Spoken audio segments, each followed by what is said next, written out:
Online BSc physics में आप सभी का स्वागत है। पेपर चल रहा है फिजिक्स का विद्युत चुम्बकी और इसमें चैप्टर चल रहा है अदिश व सदिश क्षेत्र। और आप नेक्स्ट हेडिंग लगाना इसमें। नेक्स्ट हेडिंग है डाइवर्जेंस। डाइवर्जेंस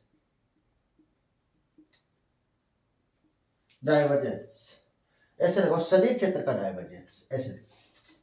नेक्स्ट हेडिंग लगाना सदिश क्षेत्र का डाइवर्जेंस। सदिश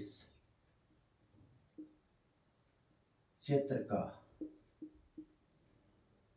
डाइवर्जेंस वेरी वेरी इंपॉर्टेंट लगा लेना इसको। सदिश क्षेत्र का डाइवर्जेंस ये तो डाइवर्जेंस किसके लिए निकलता है? आयतन के लिए निकलता है।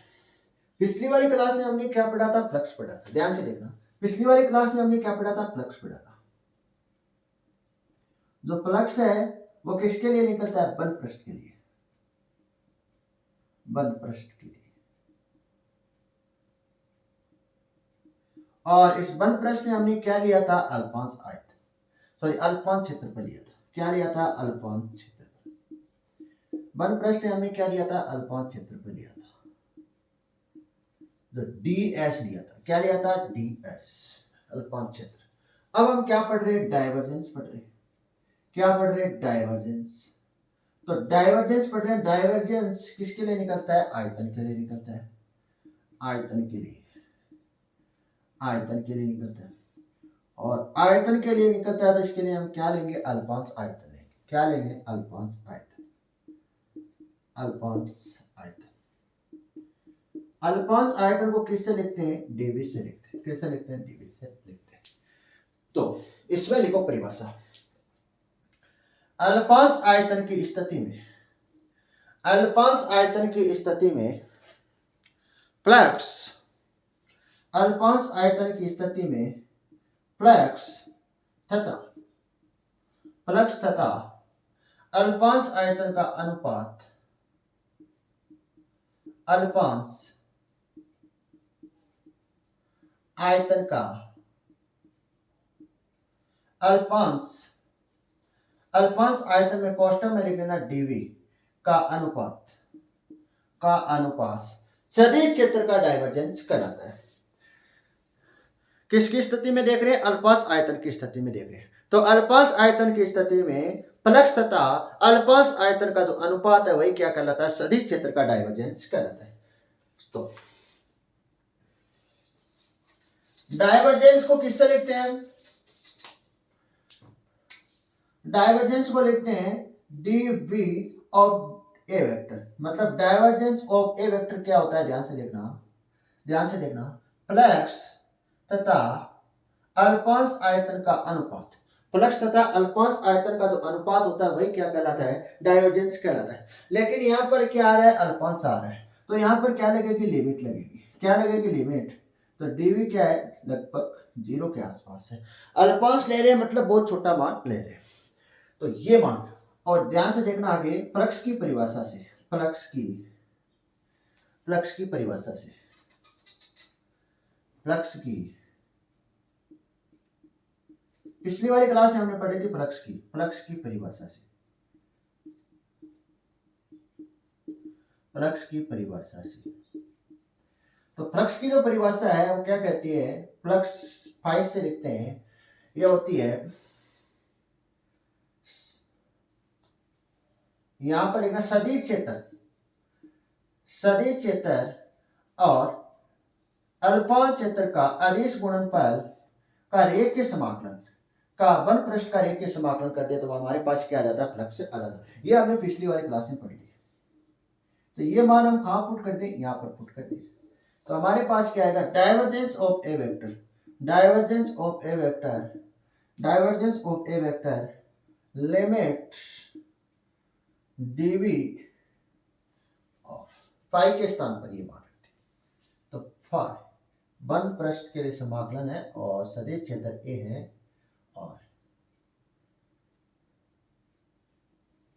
और dv ये यहां पर एक बात ध्यान में रखना, जो सदिश क्षेत्र ए है, फ्लक्स ने हमने क्या माना है? फ्लक्स ने हमें इसके स्थान पर क्या माना है? विद्युत क्षेत्र माना है। क्या माना है? विद्युत क्षेत्र ई माना है। तो या तो आप विद्युत क्षेत्र लिख लो या आप क्या लिख लो? सदिश क्षेत्र लिख लो। बात क्या एक ही है।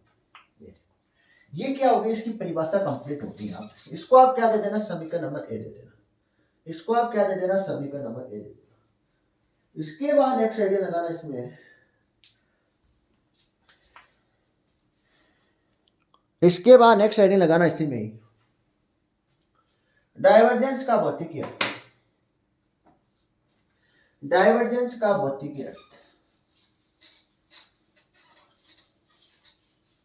डाइवर्जेंस का भौतिकीय अर्थ, इसी में लगा लेना नेक्स्ट हेडिंग, डाइवर्जेंस का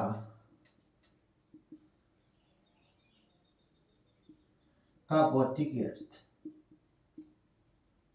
भौतिकीय अर्थ, डाइवर्जेंस का क्या देख रहे हैं? भौतिकीय अर्थ देख रहे हैं। तो सुनना ध्यान से, ध्यान से सुनना।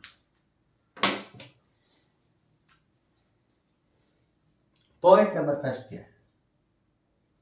हमारे पास क्या है? कोई बंद पृष्ठ है और इस बंद पृष्ठ से क्या निकल रही है? कोई विद्युत क्षेत्र रेखा बाहर निकल रही है। इस बंद पृष्ठ से क्या निकल रही है? विद्युत क्षेत्र रेखा बाहर निकल रही है। तो ये बंद पृष्ठ है वो किसकी भांति व्यवहार करता है? सिंक की भांति व्यवहार करता है। सॉरी, स्रोत की भांति व्यवहार करता है। किसकी भांति व्यवहार करता है? स्रोत की। पुनः ध्यान से सुनना। यदि किसी बंद पृष्ठ में, यदि किसी बंद पृष्ठ में विद्युत क्षेत्र रेखाएं बाहर की ओर निकले, यदि किसी बंद पृष्ठ में विद्युत क्षेत्र रेखाएं वो किसकी ओर निकले? बाहर की ओर निकले, तो बंद पृष्ठ है वो किसकी भांति व्यवहार करता है? स्रोत की भांति व्यवहार करता है। जिससे जो डाइवर्जेंस है, जिससे डाइवर्जेंस का मान, जिससे डाइवर्जेंस का मान धनात्मक प्राप्त होता है। जिससे डाइवर्जेंस का मान क्या होता है? धनात्मक प्राप्त होता है। तो इसमें लिखो, पॉइंट नंबर फर्स्ट डालो और इसमें लिखना स्टार्ट करो। पॉइंट नंबर आप फर्स्ट डालो और इसमें लिखना स्टार्ट करो। यदि किसी बंद पृष्ठ में, यदि किसी बंद पृष्ठ में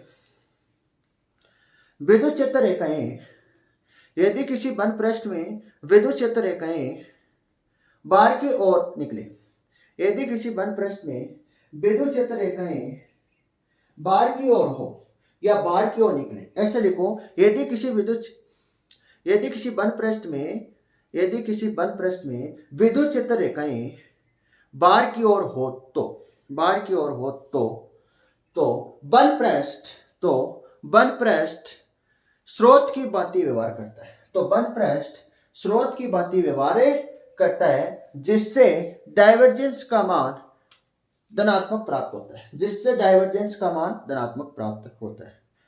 और ये डायग्राम बना लो और नीचे लिख लेना, डाइवर्जेंस ऑफ ए वेक्टर बराबर पॉजिटिव नेचर का प्राप्त होगा। पॉइंट नंबर फर्स्ट में जो डाइवर्जेंस का मान है वो कैसा प्राप्त होगा? पॉजिटिव नेचर का प्राप्त होगा।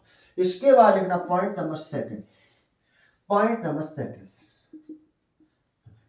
हमारे पास क्या है? कोई बंद पृष्ठ है और इस बंद पृष्ठ में क्या हो रही है? जो विद्युत क्षेत्र रेखाएं, विद्युत जो क्षेत्र रेखाएं वो अंदर की ओर हो, विद्युत क्षेत्र रेखाएं क्या हो? अंदर की ओर हो। तो जो बंद पृष्ठ है वो किसकी भांति व्यवहार करेगा? सिंक की भांति व्यवहार करेगा। ये जो बंद पृष्ठ है वो किसकी भांति व्यवहार करता है? सिंक की भांति व्यवहार करता है। जिससे जो डाइवर्जेंस है वो कैसा प्राप्त होता है? ऋणात्मक प्राप्त होता है, मतलब नेगेटिव नेचर का प्राप्त होता है। तो पॉइंट नंबर सेकंड लगाना। पहले पॉइंट नंबर आपने फर्स्ट लिखा, फिर डायग्राम बना लेना, फिर नीचे ये लिखना, फिर पॉइंट नंबर सेकंड डालो, इसमें लिखो। यदि किसी बंद पृष्ठ में, यदि किसी बंद पृष्ठ में विद्युत क्षेत्र रेखाएं, यदि किसी बंद पृष्ठ में विद्युत क्षेत्र रेखाएं अंदर की ओर हो, यदि किसी बंद पृष्ठ में विद्युत क्षेत्र रेखाएं अंदर की ओर हो तो बंद पृष्ठ सिंक की भांति व्यवहार करता है। बंद पृष्ठ सिंक की भांति व्यवहार करता है, जिससे डाइवर्जेंस ऋणात्मक प्राप्त होता है, जिससे डाइवर्जेंस है वो ऋणात्मक प्राप्त होता है, जिससे डाइवर्जेंस ऋणात्मक प्राप्त होता है। तो डायग्राम बनाना है, इस डायग्राम के नीचे लिखना है, डाइवर्जेंस ऑफ ए वेक्टर बराबर नेगेटिव नेचर का प्राप्त होगा। ये लिख देना। फिर आप लगाना पॉइंट नंबर 3। फिर आप क्या लगाना? पॉइंट नंबर 3 लगाना। फिर आप पॉइंट नंबर 3 लगाना।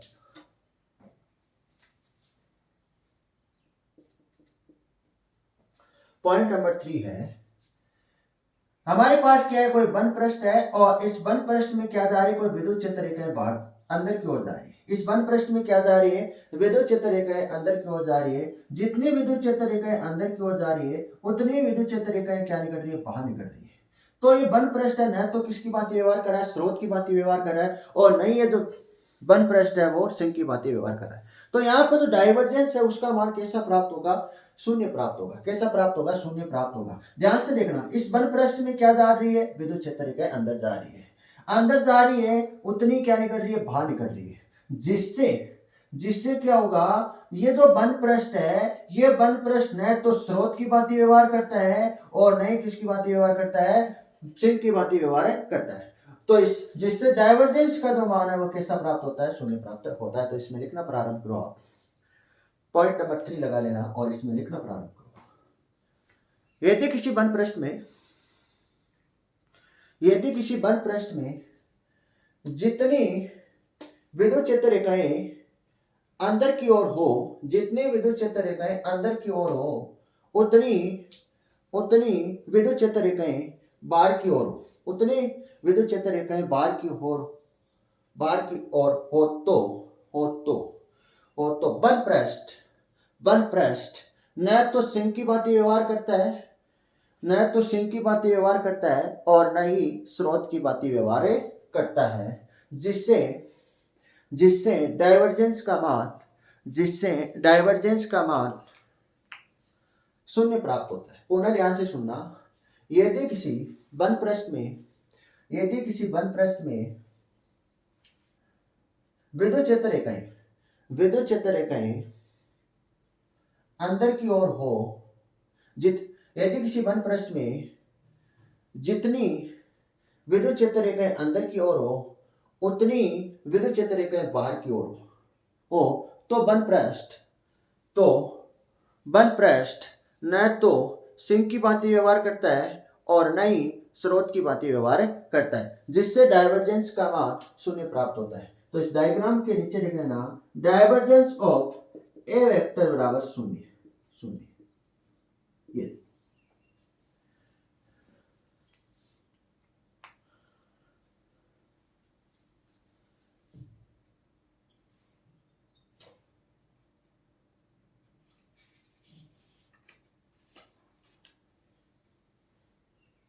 एक नोट लगा के लिखना, इसमें नीचे नोट लगा के लिखना, नोट लगाओ इसे और इसमें पॉइंट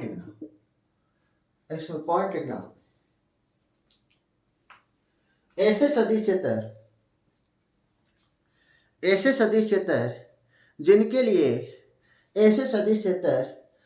लिए डाइवर्जेंस का मान शून्य हो तो, ऐसे सदिश क्षेत्र जिनके लिए डाइवर्जेंस का मान शून्य हो तो परिनालिका सदिश क्षेत्र कहलाता है।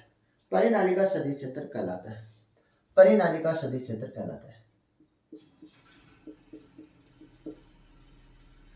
परिनालिका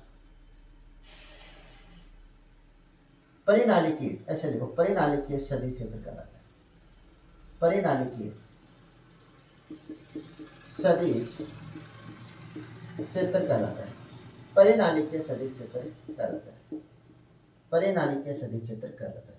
ऐसे सदिश क्षेत्र जिनके लिए डाइवर्जेंस का मान शून्य हो तो परिनालिकीय सदिश क्षेत्र कहलाता है। नेक्स्ट क्लास में देखेंगे, आगे नेक्स्ट क्लास में देखेंगे।